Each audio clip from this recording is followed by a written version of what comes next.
എല്ലാവർക്കും നമസ്കാരം. ഗുരുവായൂർ ദർശനം എന്ന യൂട്യൂബ് ചാനലിലേക്ക് ഹൃദ്യമായ സ്വാഗതം. ഭക്തിയുടെയും വിശുദ്ധിയുടെയും മാസമാണ് വൃശ്ചികം. മണ്ഡലകാലത്തിൻ്റെ പുണ്യം നിറഞ്ഞു നിൽക്കുന്ന ഈ സമയത്ത് തന്നെ വന്നെത്തുന്ന മറ്റൊരു വലിയ വിശേഷ ദിവസമാണ് തൃക്കാർത്തിക. കേരളീയരുടെ, പ്രത്യേകിച്ച് ഹൈന്ദവ ഭവനങ്ങളുടെ ഐശ്വര്യമായ ദീപങ്ങളുടെ ഉത്സവമായ തൃക്കാർത്തികയെക്കുറിച്ചാണ് നമ്മൾ ഇന്ന് സംസാരിക്കുന്നത്. ഈ വർഷത്തെ, അതായത് 2025 തൃക്കാർത്തിക വരുന്നത് ഡിസംബർ 3 ബുധനാഴ്ചയാണ്. കേരളക്കരയാകെ ദീപപ്രഭയിൽ കുളിച്ചു നിൽക്കുന്ന ആ മനോഹരമായ സായാഹ്നത്തിനായി നമ്മൾ ഒരുങ്ങുമ്പോൾ എന്താണ് തൃക്കാർത്തികയുടെ യഥാർത്ഥ പ്രാധാന്യം? എന്തിനാണ് നമ്മൾ ഈ ദിവസം വ്രതം നോൽക്കുന്നത്? കുമാരനെല്ലൂർ ദേവിയുമായും സുബ്രഹ്മണ്യ സ്വാമിയുമായും ഈ ദിവസത്തിനുള്ള ബന്ധം എന്താണ്? ഒപ്പം തൃക്കാർത്തിക വ്രതമെടുക്കുമ്പോൾ നമ്മൾ അറിഞ്ഞിരിക്കേണ്ട ചിട്ടകൾ എന്തൊക്കെയാണ്? ഇതെല്ലാമാണ് നമ്മൾ ഇന്ന് വിശദമായി നോക്കുന്നത്. ആദ്യം തന്നെ നമുക്ക് സമയവും തീയതിയും കൃത്യമായി ഒന്നുകൂടെ പറയാം. വൃശ്ചിക മാസത്തിലെ കാർത്തിക നക്ഷത്രവും പൗർണമിയും ചേർന്ന് വരുന്ന ദിവസമാണ് നമ്മൾ തൃക്കാർത്തികയായി ആഘോഷിക്കുന്നത്. 2025 കാർത്തിക നക്ഷത്രം ആരംഭിക്കുന്നത് ഡിസംബർ 3 ബുധനാഴ്ച വൈകുന്നേരം 5:59 ഇത് പിറ്റേന്ന് ഉച്ചവരെ നീണ്ടു നിൽക്കുന്നുണ്ട്. എങ്കിലും തൃക്കാർത്തികയുടെ പ്രധാന ചടങ്ങ് സന്ധ്യാസമയത്ത് കാർത്തിക വിളക്ക് തെളിയിക്കുക എന്നതാണ്. അതുകൊണ്ട് നക്ഷത്രം സന്ധ്യയ്ക്ക് വരുന്ന ദിവസമായ ഡിസംബർ 3 തന്നെയാണ് നമ്മൾ തൃക്കാർത്തിക ആഘോഷിക്കേണ്ടത്. ശരി, ഇനി നമുക്ക് ഇതിൻ്റെ ഐതിഹ്യങ്ങളിലേക്ക് കടക്കാം. തൃക്കാർത്തിക എന്ന് കേൾക്കുമ്പോൾ ആദ്യം മനസ്സിലേക്ക് ഓടിയെത്തുന്നത് കോട്ടയം ജില്ലയിലെ കുമാരനെല്ലൂർ ദേവീക്ഷേത്രമാണ്. എന്താണ് കുമാരനെല്ലൂരും തൃക്കാർത്തികയും തമ്മിലുള്ള ബന്ധം? അതൊരു വലിയ കഥയാണ്. പണ്ട് വടക്കുംകൂർ രാജാവിന് മധുരമീനാക്ഷി ദേവിയോട് വലിയ ഭക്തിയായിരുന്നു. ഒരിക്കൽ രാജാവ് മധുരയിൽ ദർശനത്തിന് പോയപ്പോൾ ക്ഷേത്രത്തിൽ വെച്ച് അതീവ തേജസ്വിനിയായ ഒരു സ്ത്രീയെ കണ്ടു.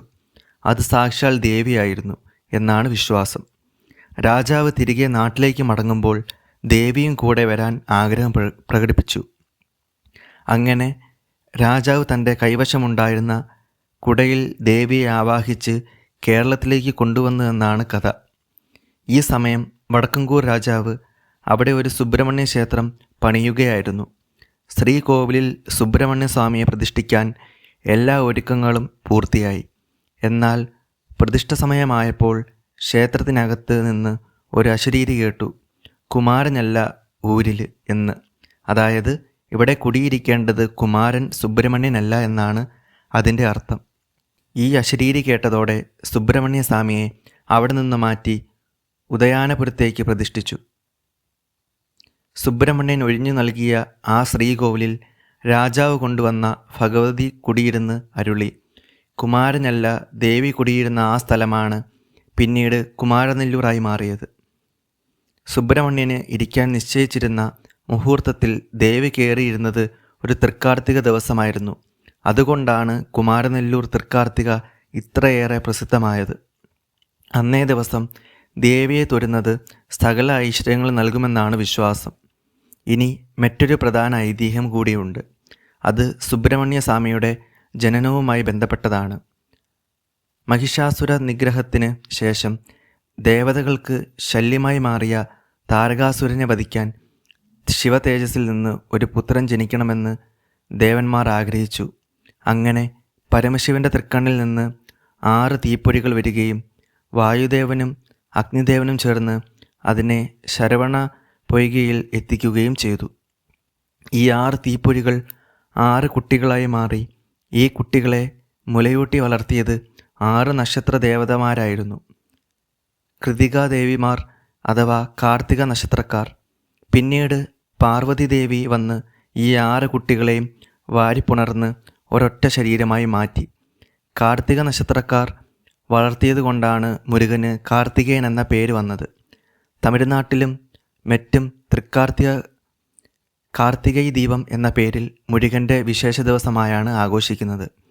ഇതുകൂടാതെ പ്രപഞ്ചമുണ്ടായ സമയത്ത് വിഷ്ണുവും ബ്രഹ്മാവും തമ്മിൽ ആരാണ് വലിയവൻ എന്ന തർക്കമുണ്ടായപ്പോൾ അവർക്ക് മധ്യേ വലിയൊരു അഗ്നിസ്തംഭമായി പരമശിവൻ പ്രത്യക്ഷപ്പെട്ട ദിവസമാണ് തൃക്കാർത്തിക എന്നും ഒരു വിശ്വാസമുണ്ട്.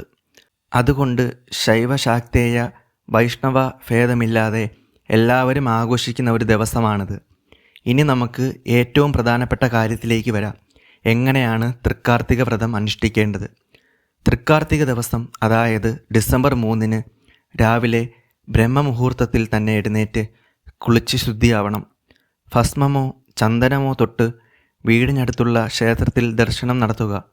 ദേവീക്ഷേത്രത്തിലോ സുബ്രഹ്മണ്യ ക്ഷേത്രത്തിലോ പോകുന്നത് ഉത്തമമാണ്.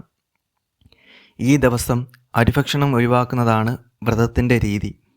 ഉച്ചയ്ക്ക് അരിയാഹാരം കഴിക്കാതെ ഗോതമ്പോ പഴവർഗ്ഗങ്ങളോ കാർത്തിക പൊരിയോ കഴിക്കാം. പൂർണ്ണമായി ഉപവസിക്കാൻ കഴിയുന്നവർക്ക് അങ്ങനെയും ആകാം. പക്ഷേ ആരോഗ്യം അനുവദിക്കുന്നവർ മാത്രം അത് ചെയ്യുക. പകൽ സമയം ഉറങ്ങാൻ പാടില്ല. നാമജപത്തിലോ ഈശ്വരചിന്തയിലോ മുഴുകിയിരിക്കണം. ഓം ശക്തി മന്ത്രമോ ലളിത സഹസ്രനാമമോ ജപിക്കുന്നത് വളരെ നല്ലതാണ്. ഇനി തൃക്കാർത്തികയുടെ ഏറ്റവും മനോഹരമായ ചടങ്ങ് നടക്കുന്നത് സന്ധ്യാസമയത്താണ്. സന്ധ്യ മയങ്ങുന്നതോടെ വീടും പരിസരവും ദീപങ്ങളാൽ അലങ്കരിക്കണം. പണ്ടുകാലത്ത് മൺചാരുതുകളിൽ എണ്ണയൊഴിച്ച് തിരിയിട്ട് കത്തിക്കുന്നതായിരുന്നു പതിവ്. ഇന്നും ആ പതിവ് തെറ്റിക്കാതിരിക്കാൻ ശ്രമിക്കുക. മെഴുകുതിരിയേക്കാൾ ഉത്തമം നല്ലെണ്ണയിലോ നെയ്യിലോ തെളിയിക്കുന്ന മൺവിളക്കുകൾ തന്നെയാണ്. വീടിൻ്റെ ഉമ്മറപ്പടിയിലും ജനൽ തിണ്ണകളിലും മതിൽക്കെട്ടുകളിലും തുളസി തറയിലും എന്തിന് തൊടിയിലെ വൃക്ഷങ്ങളുടെ ചുവട്ടിൽ വരെ ദീപം വയ്ക്കുന്ന പതിവുണ്ട്. പ്രകൃതിയിലെ എല്ലാത്തിനെയും ഈശ്വരനായി കാണുന്ന ഒരു സംസ്കാരമാണിത്. വാഴപ്പിണ്ടികൾ മുറിച്ച് അതിൽ കുരുത്തോല വെച്ച് അലങ്കരിച്ച് അതിന് മുകളിൽ വിളക്ക് വയ്ക്കുന്ന രീതിയും നാട്ടിൻപുറങ്ങളിൽ കാണാറുണ്ട്. ലക്ഷ്മി ദേവി ഐശ്വര്യവുമായി വീട്ടിലേക്ക് വരുന്ന സമയമാണിത് എന്നാണ് വിശ്വാസം. ആ സമയത്ത് വീട് ഇരുളടഞ്ഞ് കിടക്കാൻ പാടില്ല. തൃക്കാർത്തിക എന്ന് പറയുമ്പോൾ നമ്മുടെ നാവിൽ രുചിയൂർന്ന മറ്റൊരു കാര്യമുണ്ട്: കാർത്തികാപ്പൊരി. തൃക്കാർത്തികയുടെ സ്പെഷ്യൽ പ്രസാദമാണിത്. മലരും ശർക്കരയും തേങ്ങയും ചേർത്താണ് ഇതുണ്ടാക്കുന്നത്. മലർ എന്നത് ശിവനെയും ശർക്കര എന്നത് ശക്തിയെയും സൂചിപ്പിക്കുന്നു എന്നാണ് ഇതിൻ്റെ ഒരു അർത്ഥം. ശിവശക്തി ഐക്യത്തിൻ്റെ പ്രതീകം കൂടിയാണ് ഈ മധുരം. വീട്ടിൽ തന്നെ ഉണ്ടാക്കി സന്ധ്യയ്ക്ക് വിളക്ക് വെച്ച ശേഷം ദേവിക്ക് നേവിച്ച് കുടുംബാംഗങ്ങൾ എല്ലാവരും ചേർന്ന് ഇത് കഴിക്കുന്നത് വലിയ പുണ്യമാണ്. പ്രിയപ്പെട്ടവരെ, തൃക്കാർത്തിക വെറുമൊരു ആഘോഷമല്ല, അത് വലിയൊരു സന്ദേശമാണ്. തമസോമ ജ്യോതിർഗമയ, ഇരുട്ടിൽ നിന്ന് വെളിച്ചത്തിലേക്ക് എന്ന പ്രാർത്ഥനയുടെ പ്രായോഗിക രൂപം. നമ്മുടെ മനസ്സാകുന്ന ചിരാതിൽ ഭക്തിയുടെ എണ്ണ നിറച്ച് സ്നേഹത്തിൻ്റെ തിരിയിട്ട് അറിവിൻ്റെ വെളിച്ചം തെളിയിക്കാൻ ഈ തൃക്കാർത്തിക നമുക്ക് അവസരമൊരുക്കട്ടെ. നമ്മുടെ ഉള്ളിലെ അഹങ്കാരവും ദേഷ്യവും പകയുമെല്ലാം മാറ്റിവെച്ച് ആ ദീപങ്ങളെപ്പോലെ തെളിഞ്ഞ മനസ്സോടെ നമുക്ക് ജീവിക്കാൻ സാധിക്കണം. വരാനിരിക്കുന്ന ഒരു വർഷം മുഴുവൻ നിങ്ങളുടെ കുടുംബത്തിൽ ഐശ്വര്യവും സമാധാനവും നിറയ്ക്കാൻ ഈ തൃക്കാർത്തിക വ്രതം കൊണ്ട് സാധിക്കട്ടെ എന്ന് ആത്മാർത്ഥമായി പ്രാർത്ഥിക്കുന്നു. ഈ വരുന്ന ഡിസംബർ 3 എല്ലാവരും വീടുകളിൽ ദീപം തെളിയിക്കുക. നമ്മുടെ സംസ്കാരം നിലനിർത്തുക. ഈ വീഡിയോയിലെ കാര്യങ്ങൾ നിങ്ങൾക്ക് ഉപകാരപ്രദമായി എന്ന് കരുതുന്നു. ഇഷ്ടമായെങ്കിൽ ലൈക്ക് ചെയ്യാനും നിങ്ങളുടെ സുഹൃത്തുക്കൾക്കും ബന്ധുക്കൾക്കും ഈ അറിവ് ഷെയർ ചെയ്ത് നൽകാനും മറക്കരുത്. ഇതുപോലുള്ള കൂടുതൽ ആത്മീയ വിഷയങ്ങൾക്കായി ഈ ചാനൽ സബ്സ്ക്രൈബ് ചെയ്യുക. നിങ്ങളുടെ നാട്ടിലെ തൃക്കാർത്തിക വിശേഷങ്ങൾ താഴെ കമൻറ്റ് ബോക്സിൽ അറിയിക്കുകയും ചെയ്യുക. എല്ലാവർക്കും ഒരിക്കൽ കൂടി ഐശ്വര്യപൂർണമായ തൃക്കാർത്തിക ആശംസകൾ നേരുന്നു. നന്ദി, നമസ്കാരം.